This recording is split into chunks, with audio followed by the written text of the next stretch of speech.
Mark Sanders. Wish you were at WrestleMania, kid. Hey guys, it's your boy Mark.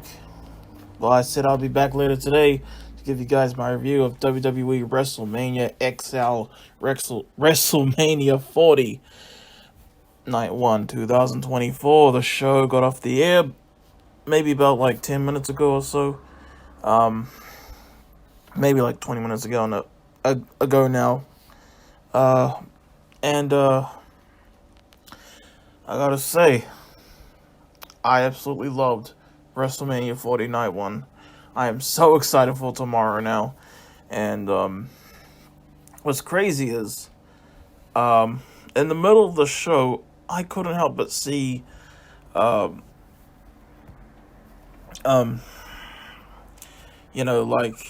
people on Twitter, some people on Facebook even saying, "Man, I'm not feeling this WrestleMania. This WrestleMania sucks." And I'm like, "Bro, are we watching the same show?" Because I absolutely loved it all the way through. I mean, thankfully, near the end, it was starting to come around for some people, thankfully. But WrestleMania 40 Night 1, that was amazing. I loved every second of it. Yeah, I'm going to give you guys my 2 cents. It's crazy how when you watch a show, and the show is so long, so, you imagine, how, when you're going to review it later, and now that it's been several hours since I was imagining, I'm going to say this in my review later, I probably forgot some of that stuff now, unfortunately, but, if that makes sense, but I absolutely loved it. I cannot wait for night 2 tomorrow, and I hope you guys love my review. Let's get the show on the road, huh? What's that smell? It smells like onions. Or garlic or something like that. I don't know. And no, I don't have anything on the stove right now. I'm not cooking anything right now. I'm safe. Okay? I actually closed all the doors before I went to film this review. And yeah. Opening match. Women's World Championship match. Rhea Ripley defending against Becky Lynch, who won the Elimination Chamber. This match was awesome. I absolutely loved it. Lots of great counters. You had Rhea doing the Riptide kick out by Becky Lynch. Remember when no one could kick out of that move? I'm just saying, a lot of great counters. I can't remember if it was Rhea who tried doing or if this was even in the match, and I'm just remembering it all wrong. If Rhea was trying to do what's it called, Riptide, and then Becky countered it into what do you call it? Manhandle Slam. I keep forgetting the names of these moves. I'm sorry. Or vice versa. Anyway, I know there was a Manhandle Slam in this match, and that Rhea kicked out.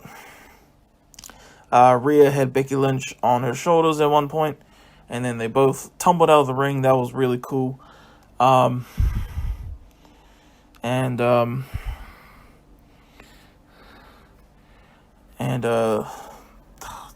Man, this is what happens when you review. Like I said, when you review shows and you imagine in the moment what you're going to say in your review several hours from now. But now it's been several hours. Your brain's a bit distorted, you know what I mean? With everything else you're taking in, and the fact that so many hours have gone past, you know what I mean? Anyway, the ending was awesome. How did it end again? Looks like Rhea was trying to do a Riptide, and she kind of did a Riptide to Becky onto the turnbuckle, and then she did a second Riptide for the 1, 2, 3. Rhea Ripley retains. Awesome opener. Loved it.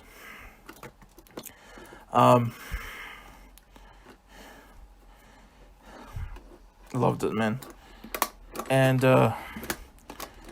now what happened afterwards? And then we go on to the 6-pack tag team ladder match for the Undisputed WWE Tag Team Championship.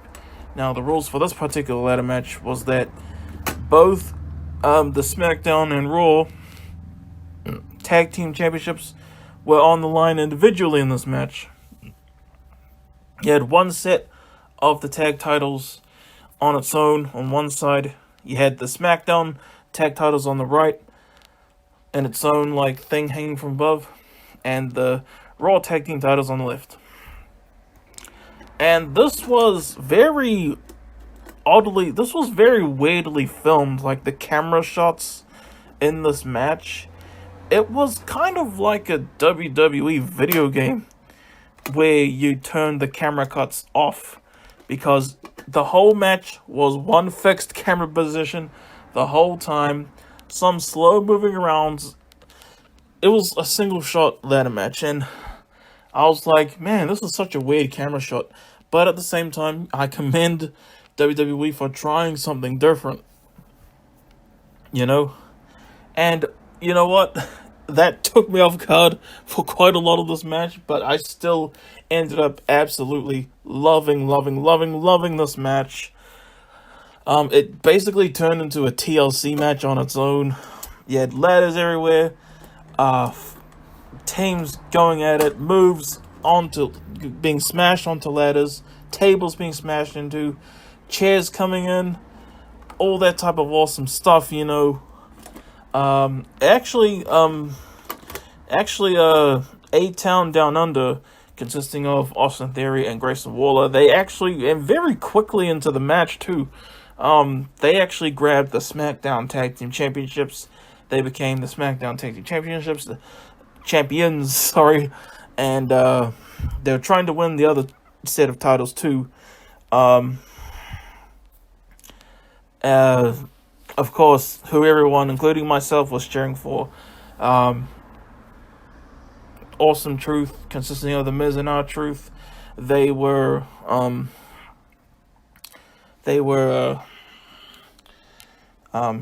up there. Frickin' JD McDonough interfered. Stopped that. Gargano and Ciampa did some awesome stuff in this match. They all did some great stuff in this match. There's a bunch of stuff. You guys know, I was about to say when you're planning your review for later on, many hours from now, but I've said that heaps of times already. You know that's what I mean. It was an epic match. R-Truth channeling John Cena. Loved it. Absolutely loved it, man. He did the attitude adjustment to Finn Bálor, I think, onto the freaking ladder, you know. That meant a lot to me. And then they fought it. Then the match continued, and it looked like Damian Priest was going to retain for the Raw Tag titles for himself and Finn Bálor, until R-Truth came back in. And it was kind of funny because R-Truth actually handed what's his name, Damian Priest, the ladder, the new ladder, because and I heard one of the referees on the outside actually was trying to tell Damian, hey, that ladder's actually broken, you know. So good on that referee, you know, for making sure of a safety like that, you know what I mean?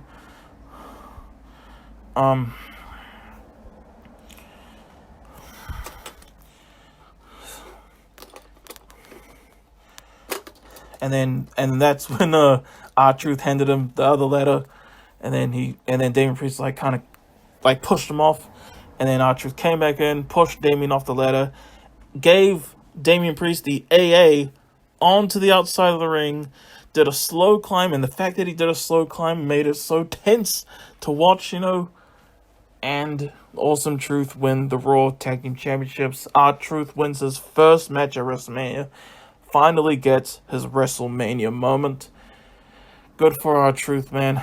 Good for R-Truth. He deserves it, man. And honestly, I love that match so much. Everything about it was just perfect to me. This match was perfect to me. Honestly, I'm not even joking. That might have been like the fourth best tag team match in WrestleMania history to me, until the main event, which we'll get on to later. And now this became the fifth best tag team match in WrestleMania history to me. But we'll get on to the main event later.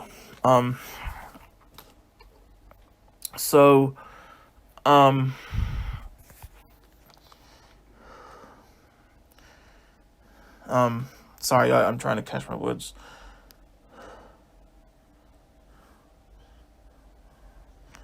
I've been quite forgetful lately, so bear with me, y'all. And the fact that the last move performed in this match was the Attitude Adjustment, because if you guys know me, John Cena is my favorite wrestler of all time. He's my hero. I am a Make-A-Wish kid. And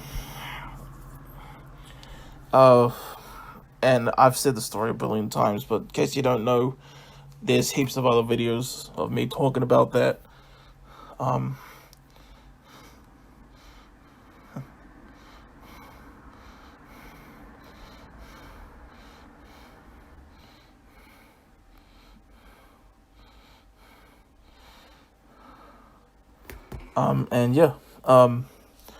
So the fact that John Cena's finisher was the last move performed in this match before R-Truth went to climb the ladder, that meant everything to me. And my friend I was actually saying to my friend, was it the Attitude Adjustment that was the last move performed in this match? And then he said, no, it was R-Truth pushing someone off the ladder. And I literally rewinded it to check if, and then it turns out I actually was right. It was indeed the Attitude Adjustment that was the last move performed in this match. Do not forget that, okay?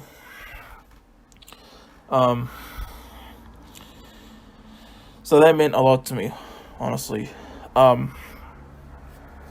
Anyway, next up, I love that ladder match, man. That ladder match was everything to me. And it was only the second best match of the night to me. Next up, we have the tag team match, Rey Mysterio and Andrade.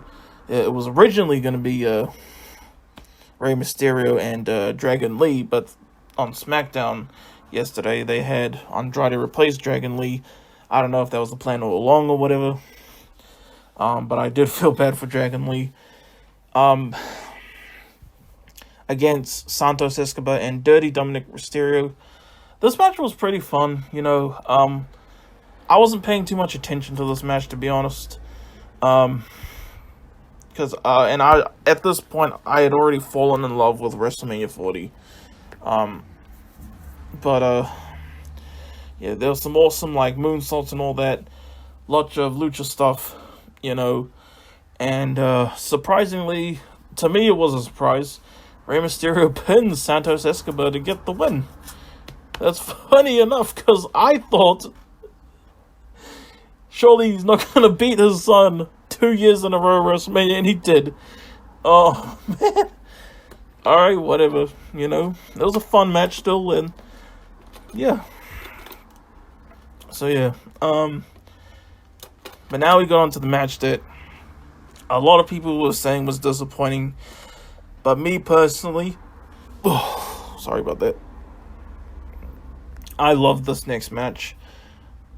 Jimmy Uso versus Jey Uso. Brother versus brother. Twin versus twin. Same moveset. The closest thing we have to a wrestler wrestling himself.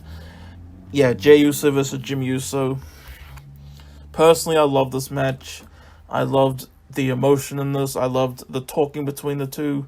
I loved the pre-match assault. I loved the constant super kicks. This match was just full of super kicks. This is the match that these two have dreamed of their whole lives. And to me, it lived up to the hype. And everyone online was saying it was disappointing. And I'm like, honestly, that was everything I could have wanted personally. And I've said this a million times. And no disrespect to Shawn Michaels and Undertaker, I love those men to death. Those are two of my all-time favorites. I love Undertaker and Shawn Michaels to death. But why do why does their match at WrestleMania 25 get praised for being a finisher fest, but other matches get crapped on for being a finisher fest? I find that to be like the most hypocritical stuff ever. Like The Rock versus John Cena 2. People say, oh man, that match sucked. It was just a finisher fest. I love The Rock versus John Cena 2. And I love the fact that it was a finisher fest. Freaking Undertaker, Shawn Michaels, WrestleMania 25. That was a finisher fest. Okay? No way you twist about it. But the streak was on the line. It was still a finisher fest. I love the match too, you know. I love that match as well.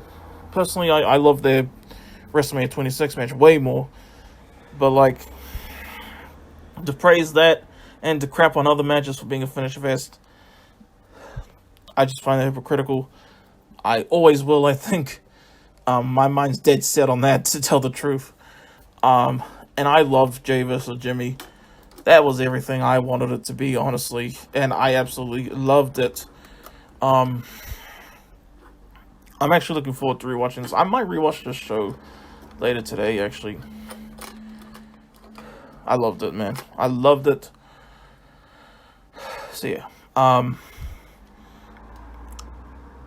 But next up, 6-woman tag team match. And I will admit, this next match I didn't really pay too much attention to. Only because this was when I was reading online. Everyone saying, that match was so disappointing. This WrestleMania has been so mediocre so far. This WrestleMania hasn't been it. And that was just catching me off guard, because I was genuinely loving every bit of this WrestleMania. Personally, I just don't care for 6-person tag matches. Those type of matches, like, I don't know, just 6-person tag matches just bore the crap out of me. Unless it's like elimination, then I would be excited. You know, man, my voice is feeling sore already. Dang. And now this review is already longer than my stand and deliver one from earlier today. And I've actually had a nap since then, so it actually kind of gets me all giddy that I've had a nap in between reviews on the same day today. Anyway, Bianca Belair, Jade, Cargill, and Naomi versus Damage Control, Dakota Kai, Asuka, and Kairi Sane. There was a pretty funny moment in the match where Asuka, I think she accidentally sprayed Kairi Sane with the what do you call it? The poison mist, the mist, whatever. Jade Cargill looked great as always. And oh my god, my fellow New Zealander Dakota Kai, the outfit she wore, holy crap, that just sent shockwaves through my body. Like, that was borderline pornographic. I thought the outfit she was wearing, it was so hot, man. Like, she literally looked like a dominatrix. Like, that's even Michael Cole's in commentary was like, Dakota's, should she really be wearing something like that? He said something like that. I don't remember exactly. It was something like that. He said something like, Dakota's brave to be wearing an outfit like that, or something like that. And it's like, bro, that's something you would wear in the bedroom with your partner. And she's letting us all over the world see it. And by the way, guys, any of you guys that are my friends on Facebook, such as my boy, I don't want to say any names in case they don't want me saying the names, but if you're my friend on Facebook, if you got any, like, high-quality photos of Dakota Kai in her outfit from tonight, please send them to me on Facebook, you know, so I can, five-knuckle shuffle, while looking at them. Anyway, the match ended, oh man, I'm still thinking about when Asuka missed the poison mist and sprayed Kairi Sane. That did actually happen, right? I'm not misremembering it. Yeah, anyway, Jade Cargill did the glam slam, although she probably calls it something else, to Dakota Kai, because of course it had to be Dakota Kai, for the 1, 2, 3. Why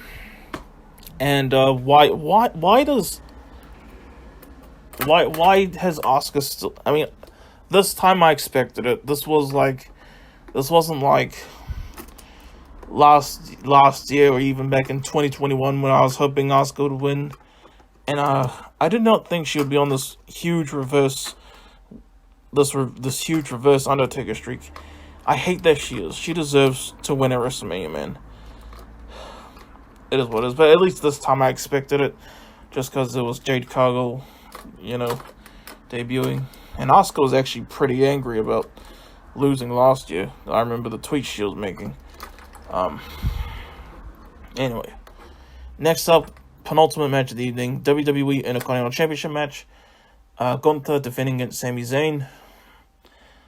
This match was awesome. Before the match, we had Chad Gable, who everyone expected to be facing Gunther tonight. Sami Zayn, and he was saying, "I'm not gonna go out there with you.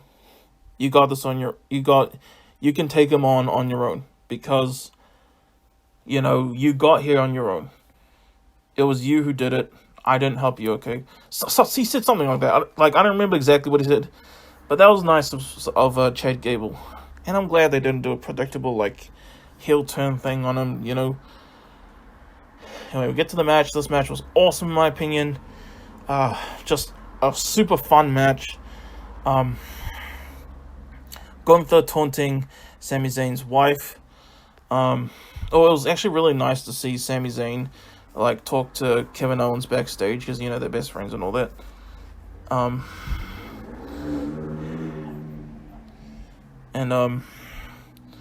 And Gunther, he was getting cocky. He was like, "Yeah, I got this one." He was powerbombing. He was body splashing from the top rope onto Sami Zayn multiple times, but not even going for the pin. He was like, yeah, I got this. And then Sami Zayn makes the awesome comeback. And he freaking does the... I keep forgetting the name of the finisher move, the brainbuster, I think. He did that to Gunther onto the top turnbuckle, did a whole bunch of haluva kicks. Gunther is down. 1, 2, 3. Sami Zayn ends the greatest Intercontinental Champion of all times reign at a metal as F 666 days. Although according to the Intercontinental Championships Wikipedia, it says 667 days. I thought they said it was 666 days. That's metal as hell. If no pun intended with the hell, But please tell me it's 666, because that's so metal. Awesome match. Congrats to Sami. Gunther, he can move on to better things now. He deserves it. Amazing reign. And, yeah. But now we go into the main event. Where, if the Bloodline wins, then the main event of Night 2 of WrestleMania 40 will be under Bloodline rules, as Santi Zab would say. Cody Rhodes and the World Heavyweight Champion Seth Rollins versus The Rock and Roman Reigns.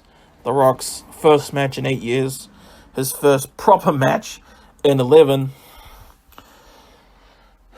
And yeah, this match was amazing. I absolutely loved it. Awesome tags. Who would have thought we'd see The Rock and Seth Rollins actually have a match against each other in the squared circle? And about frickin' time that Seth Rollins got a WrestleMania main event. I mean, Roman's now main evented 8 times. Honestly, half of those should have gone to Seth at least. But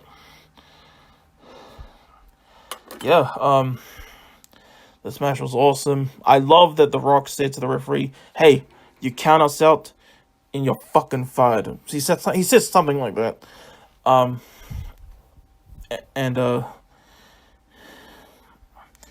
And then I just loved it so much when they just went on brawling. I feel like there's definitely going to be stuff I'm going to forget to mention from this match. There was so much awesome moments in this match. And this match is the second longest match in WrestleMania history at 44 minutes 35 seconds. Holy shit. Roman and Cody, they're going to be spent tomorrow, man. Far out. Oh my gosh. I could see that match being even longer, to be honest. You know what? I could see that match tomorrow being over an hour long. And, hey, Mom. And, yes, that was my mom who was just going to the bathroom.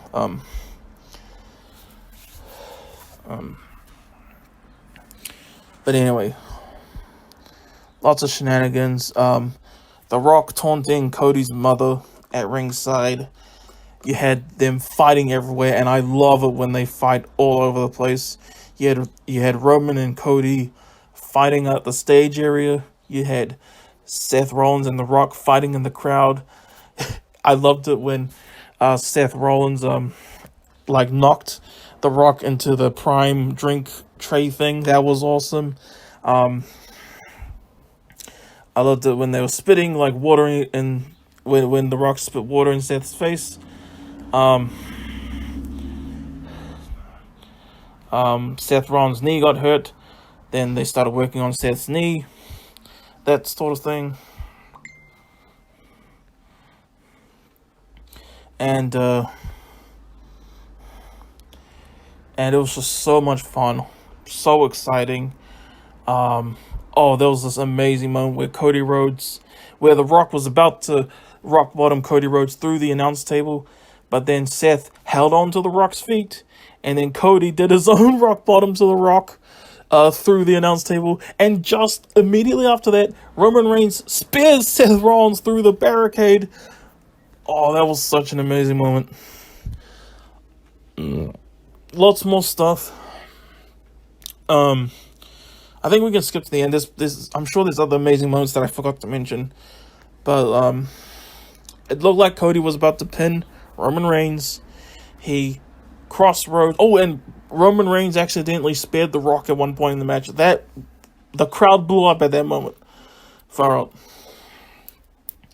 So that was like, oh shoot. And then later on at the end of the match, Cody does the 3 crossroads thing, but he does it once, twice to Roman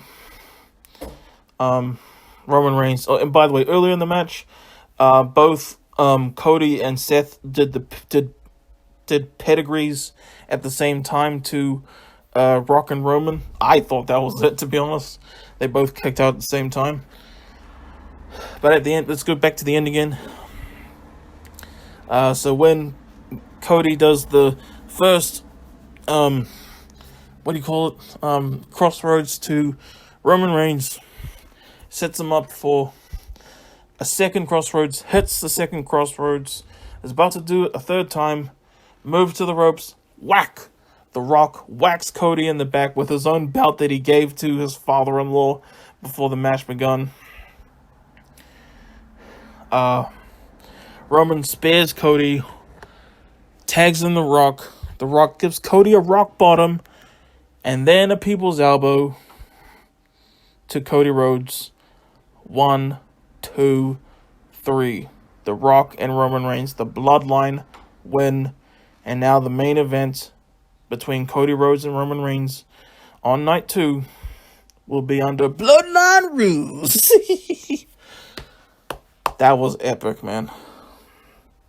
WrestleMania 40, night 1, 10 out of 10. Tomorrow, I can't wait for tomorrow, man. So excited. That match was epic. I'm sure tomorrow will be epic as well. And, by the way, good on Becky Lynch early tonight. Apparently she was dealing with the strep throat or something. So, yeah. I've had kind of annoying bug with my throat today lately as well.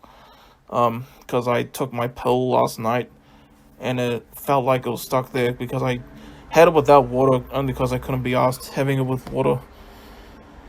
But my mom told me, like, it probably just feels like it's stuck in there.